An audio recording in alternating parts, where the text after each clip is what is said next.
এই সুযোগ আমরা হাতছাড়া করবো ইনশাআল্লাহ। কি বলো, আমরা হাতছাড়া করবো কেউ? আগামী দিনগুলোতে আমাদের অধ্যক্ষ মহোদয় তিনি এখনই সবক প্রদান করবেন। শোনো, আমি সকলের মনোযোগ আকর্ষণ করি, সকলে আমাদের স্রোতে, সবাই একটু আমাদের স্রোতে বসতে হবে, সকলে একটু আমাদের স্রোতে বসতে হবে। আমি অধ্যক্ষ মহোদয়কে সবক প্রদান করবে, আমি একটা আহ্বান জানাবো, একটা আকুতি। সে আকুতিটা হলো সাম্প্রতিককালে বাংলাদেশে অনেকে বলে থাকে দ্বিতীয় স্বাধীনতা। এই দ্বিতীয় স্বাধীনতায় আমার কোমলমতি সন্তানেরা শাহাদাত বরণ করেছে, আমার ছাত্র ভাইয়েরা শাহাদাত বরণ করেছে, আমার বিপ্লবী ভাইয়েরা এখনো হাসপাতালে চিকিৎসাধীন মৃত্যুর যন্ত্রণায় কাতরাচ্ছে।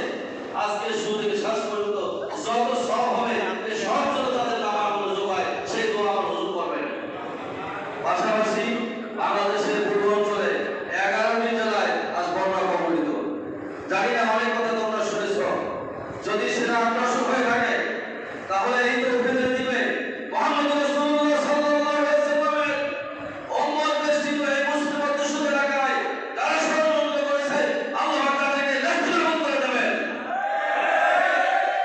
উম্মত মুহাম্মাদের হওয়ার কারণে আল্লাহ তাআলা আমাদেরকে ইহসান এবং আসান করেন। যারা বাড়িতে সাজাচ্ছেন, যারা একগুলো খাবারের জন্য হাহাকার করছেন, আল্লাহ তাআলা তাদের উপরে গায়েবী মদদ নাযিল করেন। সে আল্লাহ রব্বুল ইজ্জত পয়গম্বর ঈসা আলাইহিস সালামের মাধ্যমে জমিনে খাবার পৌঁছাইছেন, সে আল্লাহ কি এখন আছেন কিনা? আমরা আল্লাহ পাকের রহমত, আল্লাহ পাকের কাছে প্রত্যাশা করি আমার শিশু ভাইয়েরা, আমার শিশু সন্তানেরা, আমার মা বোনেরা, বয়োজ্যেষ্ঠ বাবারা হাহাকার করতেছে, একটু আশ্রয় চাচ্ছে। আজকের অনুষ্ঠানের এই দোয়ার মাধ্যমে আল্লাহ পাক তাদের উপর যেন সাকিনা নাযিল করেন। সকলে আল্লাহুম্মা আমিন। সালাতুল্লাহ উপস্থিতি সম্মানিত হাজিরিন, এ পর্যায়ে